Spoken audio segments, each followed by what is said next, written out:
I'm so excited to talk to you today about a topic that I think sometimes is a little overlooked and yet so incredibly, incredibly important. And that is being the keeper, the master of your time.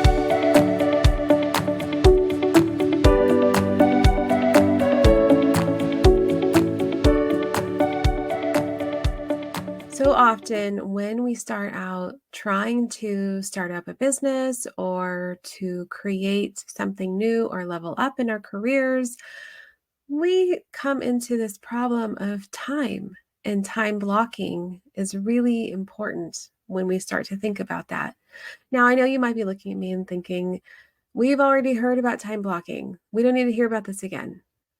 But the landscape is changing, and there's more and more resources and tools that are coming out here to help you manage your time. There's tools like Moment that can look at your calendar and start to schedule in pieces of time for you to decompress, take a walk, exercise, breathe, meditate. There's also ways that you can integrate your personal calendar with your work calendar, with other calendars.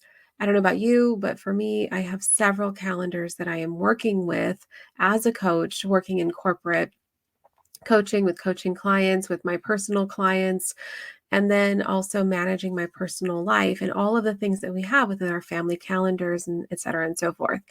So really getting good at managing your time is a necessary skill, and there is an art to it.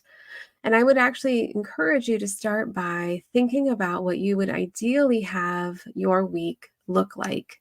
Now, I know you can't control everything within your week. You cannot control the types of meetings and the recurrence of meetings and how many meetings that you might have to be attending.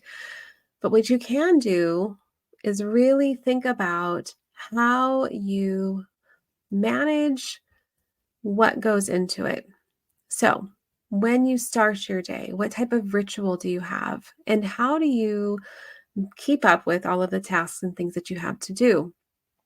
And then when you go into your job, how do you manage your time? Be the boundary keeper of your time and your energy, because that will help with your productivity. It will help with your personal resilience, and it will be the thing that helps you cross the finish line with setting and achieving some of the goals that you have set out for yourself. So, really thinking about time blocking, starting your day. Is it emails? What types of days do you want to have? Is Monday a good day to have some of your more technical discussions? Or is that for Tuesdays or Thursdays? Do you meet with teams? Do you meet with clients? Do you meet with direct reports? Should you consolidate certain days for those types of meetings? And then what days do you have for personal development, growth, learning? Do you have time set aside for those? If you aren't deliberate with how you spend your time, how do you expect to be deliberate with how you achieve your goals? It's going to be challenging if you just are blowing in the wind with every direction that comes, because people will take your time and they will use it how they see fit rather than how you see fit.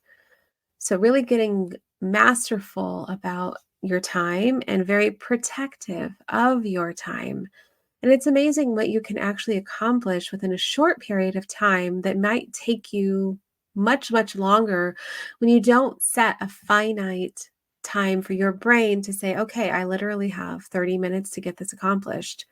And you will find that those 30 minutes are more productive and you get more accomplished when you set a specific time limit for yourself than when you give yourself even a whole day. So sometimes it's amazing what you can actually do when you start to schedule and block out certain times for yourself. For me, I know that there's times when I do writing, speaking, creative art direction much better than other times. And if I'm chock full of meetings on a certain day, then I might not sit down and do some of those more technical things. So really understanding how your brain works. Does it spark in the morning? Does it spark more in the afternoon? What works best for you? And start thinking about how you can build in time for yourself and time for the things that you enjoy, and then really celebrate. bake in a time to celebrate and reward yourself for following through and sticking to a schedule. That can be really the hardest thing that we do. And if you can master your schedule and master your time, then you can master all of the rest. Thank you for joining in today.